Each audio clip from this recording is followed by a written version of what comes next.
কোনো স্বাধীনতার বিরুদ্ধে যে কথা বলবে এখনো বলতেছি জীবন আবার দিব, আবার দিব।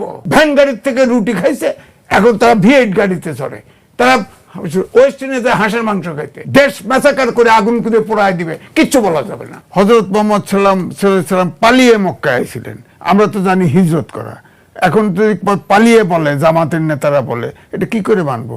এখন যে পরিস্থিতি তৈরি হয়েছে, যাত্রা করা যাবে না। আপনার যাত্রা ছোটবেলায় শুনেছি, পালাগাল শুনেছি, বলা যাবে না। জারি গান শোনা যাবে না, নাটক হবে না, সংস্কৃতি হবে না, মাজার ভাঙা হবে। তো এগুলো কাদের কালচার? আমরা কি ইসলামিক যে শাসন, সেটা তো জামাত তো এখন ইসলামিক শাসন ব্যবস্থায় নেই। জামাত তো বলেই তো, জামাতের সেক্রেটারি বলেছে যে আল্লাহ তৌফিক দিয়েছে কোরআনকে আইন বদলানোর, বলেছে তো। তারপরে হযরত মুহাম্মদ সাল্লাম পালিয়ে মক্কায় ছিলেন, আমরা তো জানি হিজরত করা। এখন যদি পালিয়ে বলে জামাতের নেতারা বলে, এটা কি করে মানবো? ইলেকশনের সময় যদি বলা হয় যে সব প্রশাসন, আইন শৃঙ্খলা বাহিনী আমাদের কবজায় থাকতে হবে, তাহলে কি করব? ঈশ্বরদীতে গোলমাল হলো, এই সবচেয়ে বড় বিএনপি এবং জামাতের মধ্যে, সেখানে আপনার তুষার মণ্ডল বলে অস্ত্র, এটা ইউটিউবে আপনার পাবেন, দেখতে পাবেন, সে জামাতের গাড়িতে আসছে, বলা হচ্ছে জামাত, যদিও জামাত অস্বীকার করছে। এখন ও গুলি চালায় বিপদে পড়ছে, কিন্তু তাকে গ্রেপ্তার করা হয় না কেন? এখনো গ্রেপ্তার করা হয় না কেন? মামলা ফাইনালি হয়েছে, কে কাহারা করছে, কিন্তু গ্রেপ্তার হচ্ছে না। অস্ত্র উঁচু করে আছে, এবং অস্ত্র নিয়ে আমার কাছে ভিডিও আছে, অস্ত্র দেখা যাচ্ছে, সে পাঞ্জাবি পরা, সে তো এখন অস্বীকার করতেছে। ধরে নিলাম বিএনপি হোক, যাই হোক, তাকে গ্রেপ্তার করা হয় না কেন?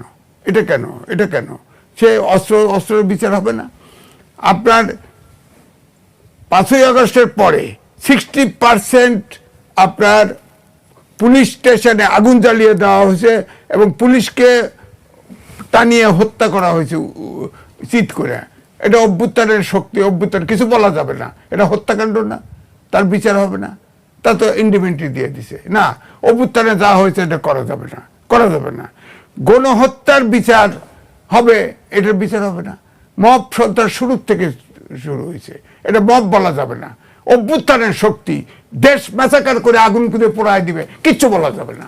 অভ্যুত্থান হয়েছে, দেশ বদলায় ফেলাইছে। কি বদলাইছে? ওরা তো লুট করতে হয়েছে, সবগুলো চোর। 52 সাল থেকে সব নেতৃত্ব দেয় ছাত্ররা, এবারে সব ছাত্ররা ভ্যান গাড়ির থেকে রুটি খাইছে, এখন তারা V8 গাড়িতে চড়ে, তারা ওয়েস্ট ইন্ডিজে হাঁসের মাংস খাইতে। হ্যাঁ, আপনার খাল খনন করে, স্টিল স্ট্রাকচার বিছায়, তার ভিতরে কার্পেট বিছায় করে, 6 দিনে 11 বার 12 বার হেলিকপ্টার চলায়। এইটা চাইছি আমরা, এটা চাইছি, এই অভ্যুত্থান চাইছি। অভ্যুত্থানে শেষ দিন পর্যন্ত আমি টকশো করছি, আমিও অভ্যুত্থানের অংশগ্রহণ, আমি তো তাদের পক্ষে। স্কিন শুষ্ক রুক্ষ হয়ে যাবে বলে কি বাইরে যাবে না? জাস্ট 1 2 3 4 করো, স্কিনটাকে রিভাইভ করো বলেছি। কিন্তু এইভাবে প্রতারিত হব, এটা তো আমি তো বুঝি নাই। প্রতারিত হবে তো বিপক্ষে কথা বলতাম, কারণ আমি বিপক্ষে কথা বলার সাহস রাখি। কারণ আমি একমাত্র ব্যক্তি যে শেষ পর্যন্ত, স্বৈরাচারের শেষ সময় পর্যন্ত আমি টকশোতে গেছি, এবং 5 তারিখেও আমি টকশো করেছি।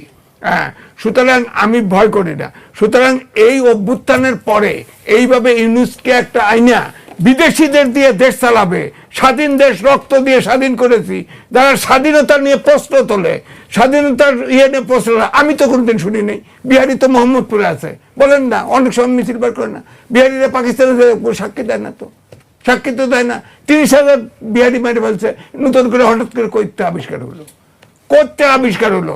রাখে না কে কে বই লিখছে, ওই বস্তা বইয়ে টকশোতে নিয়ে আসেন, ওটাও কোর্টে যান, কোর্টে যান, কোর্টে যা দেখান ওগুলো। এখানে টকশোতে আপনার উপস্থিত বক্তৃতা দিতে হবে। তো আমার কথা হচ্ছে, দেশ স্বাধীন হয়েছে রক্ত দিয়ে। এখানে ইন্ডিয়ার সাথে কনস্পিরেসি ভাগ করছে, তা আমি অন্তত, আমি মুক্তিযোদ্ধা ছিলাম, আমরা তো মুক্তিযুদ্ধ করছি। আমার ঠ্যাং একটা ল্যাংড়া, আমার সামনে রাজাকার কথা বলবে আমি সহ্য করতে পারবো? আমাকে মেরে ফেলেন, আগে মেরে ফেলেন।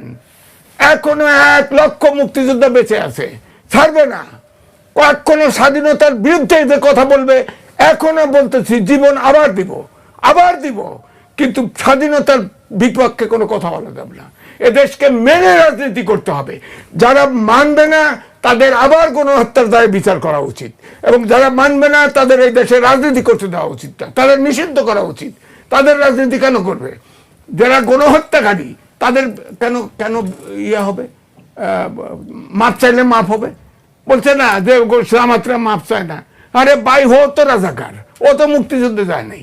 আমি মুক্তিযুদ্ধ করেছি, আমার ঠ্যাং একটা ল্যাংড়া, আমি মুক্তিযুদ্ধ করেছি। আমি কোন হত্যাকারীকে, যারা পাকিস্তানি শাসকের কাছে আমার মা বোনকে তুলে দিছে, যারা এই দেশে ধ্বংস করছে, যারা লক্ষ লক্ষ লোক হত্যা করেছে, সহযোগিতা করেছে, এবং প্রাদেশিক সরকারের অংশ 4টে মন্ত্রী ছিল জামাত থেকে। প্রাদেশিক এই জামাত প্রাদেশিক সরকার সিদ্ধান্ত নিয়ে এই আইয়ুব খানকে ইয়ে করছে, সামরিক জান্তাকে সহযোগিতা করেছে। এই দেশের যা কিছু ঘটেছে সব কিছুর জন্য আমি বলবো বাংলাদেশি হিসেবে ওই সময়ে পূর্ব পাকিস্তান হিসেবে জামাতের লোকরা দায়ী। তারা কোলাবোরেটর, তাদের আবার নতুন করে বিচার হওয়া উচিত। গণহত্যাকারীর কোনো মাপ নাই, কোনো মাপ নাই। যে গণহত্যাকারী তার কোনো মাপ নাই, তার বিচার